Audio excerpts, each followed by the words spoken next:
রাজধানীর একেবারে এই যেই সচিবালয় যেটি রয়েছে সচিবালয়ের সামনে, যেখানে আসলে দুইটি বাসে আগুন লাগানো হয়েছে সচিবালয়ের যে স্টেশন রয়েছে সেই স্টেশনের সামনে। এবং যেমনটি আসলে দেখানোর চেষ্টা করছি, দুইটি বাস একেবারে একই বাস, সেটি কিন্তু আসলে দেখানোর চেষ্টা করছি যে এখানে প্রত্যক্ষদর্শী একজন বলেছিলেন জয় বাংলা জয় বঙ্গবন্ধু স্লোগানে আসলে আগুন দেওয়া হয়েছে। যেমনটি আসলে আইন শৃঙ্খলা রক্ষাকারী বাহিনীর একজনের সাথে কথা বলছিলাম, তিনি বললেন আসলে তারা প্রাথমিকভাবে যে তথ্যটি দিয়েছেন সেটি হচ্ছে তারা কোনো হতাহতের ঘটনা আসলে তারা এখন পর্যন্ত পাননি, কারণ কেউ আসলে ভিতরে ছিল না, এমনটি আসলে বলছিলেন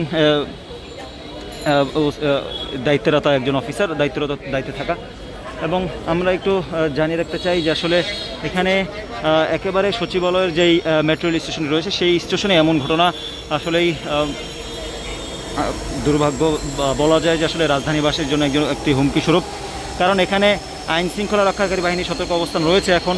তবে বাংলাদেশের বিভিন্ন জায়গায় কিন্তু যেই আন্দোলন বা কোটা আন্দোলনের যেই আন্দোলন চলছে, যেই আন্দোলন এখন সহিংসতা রূপ নিয়েছে, সেটি কিন্তু আসলে এখন এক পর্যায়ে জাতীয় ইস্যু পরিণত হয়েছে।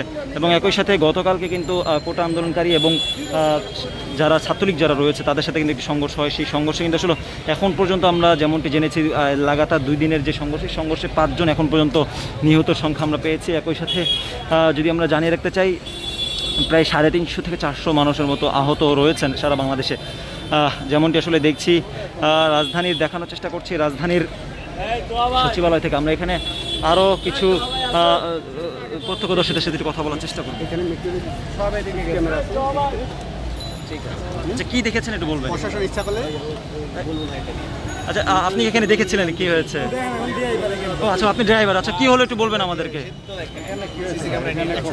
আপনি কয়েকজন লোক এসে ককটেল মারলো, এরপরে গাড়িতে আগুন ধরালো। আচ্ছা, তারা কোনো স্লোগান দিয়েছে কিনা?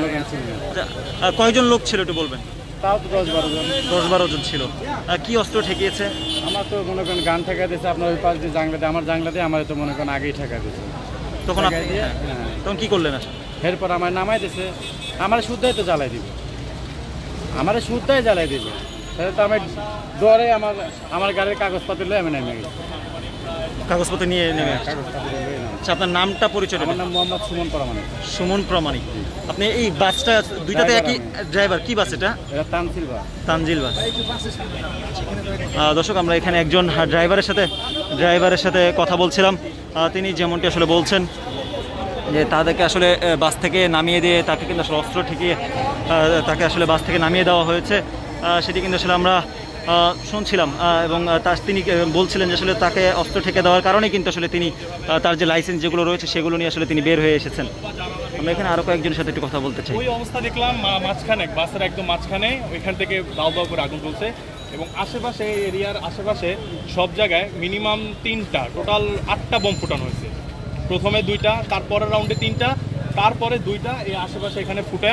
তারা এখান থেকে প্রায় কমপক্ষে 7 থেকে 8 জন এই বারডেমের সামনে জয় বাংলা জয় বঙ্গবন্ধু স্লোগান দিয়ে যে যার মতন লাইনে দিয়ে চলে গেছে। তারা কেউ এখানে ছিল না, তারা সবাই বোম দিয়ে ওইখানে চলে গিয়ে, আমি এখান থেকে আমার বারান্দা থেকে শুনতেছি জয় বাংলা জয় বঙ্গবন্ধু স্লোগান দিয়ে প্রত্যেকে এখান থেকে দৌড়ে এই বারডেমের সামনে থেকে চলে গেছে। তারা আনুমানিক কতজন ছিল? আনুমানিক 7 থেকে 8 জন ছিল। তারা বয়স কেমন হতে পারে? বয়স কারোর 30-35 এরকম, অথবা স্টুডেন্টও ছিল 28 এরকমই, মানে কম না। খুব একটা কম। তাদের কোনো পোশাকধারী বা এমন কোনো কিছু না, তাদের মাথায় কোনো হেলমেট ছিল না, একদম আমরা যেরকম নর্মাল সিভিল ড্রেসে ছিল তারা। আচ্ছা, আপনি যে দেখেছেন যে তারা জয় বাংলা জয় বঙ্গবন্ধু স্লোগান দিয়ে যাচ্ছে, সবাই কি একই স্লোগান দিয়েছিল না? সবাই এক সারিবদ্ধভাবে ছিল না, সবাই যার মতন দৌড়ে যাচ্ছিল। যে একজন বলছে জয় বাংলা জয় বঙ্গবন্ধু, পিছন থেকে আরেকজন বলছে, সবাই যার মতন বলে চলে গেছে, মানে একসাথে একসাথে বলে নাই।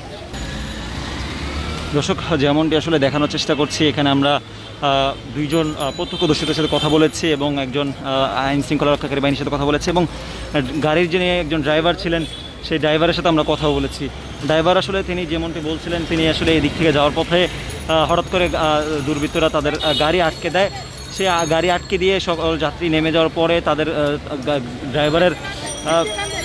ড্রাইভারের মাথায় অস্ত্র ঠেকিয়ে আসলে তাকে বের করে দেওয়া হয় এবং একই সাথে অস্ত্র ঠেকিয়ে দেওয়ার পরে কিন্তু আসলে সেই তাকে বের হয়ে যাওয়ার পরে কিন্তু আসলে সাথে সাথেই গাড়িতে আগুন ধরিয়ে দিয়ে 7-8টা ককটেল বোমা ফাটিয়ে কিন্তু আসলে তারা চলে যান, এমনটি কিন্তু আসলে বলছিলেন। এবং এখানে আসলে আইন শৃঙ্খলা রক্ষাকারী বাহিনী সতর্ক অবস্থান দেখছি আমরা। এখানে তাদের সাথে কথা বলার চেষ্টা করেছি। তারা বলছেন প্রাথমিকভাবে যে ধারণাটি করছেন তারা, যে আসলে দুর্বৃত্তদের দেওয়া আগুনটি আসলে আগুন দেওয়ার পরে তা 7-8 রাউন্ডের বোমা ফুটেছে, সেটি কিন্তু আসলে এখানকার আইন শৃঙ্খলা রক্ষাকারী বাহিনীর একজন সদস্য বলছিলেন।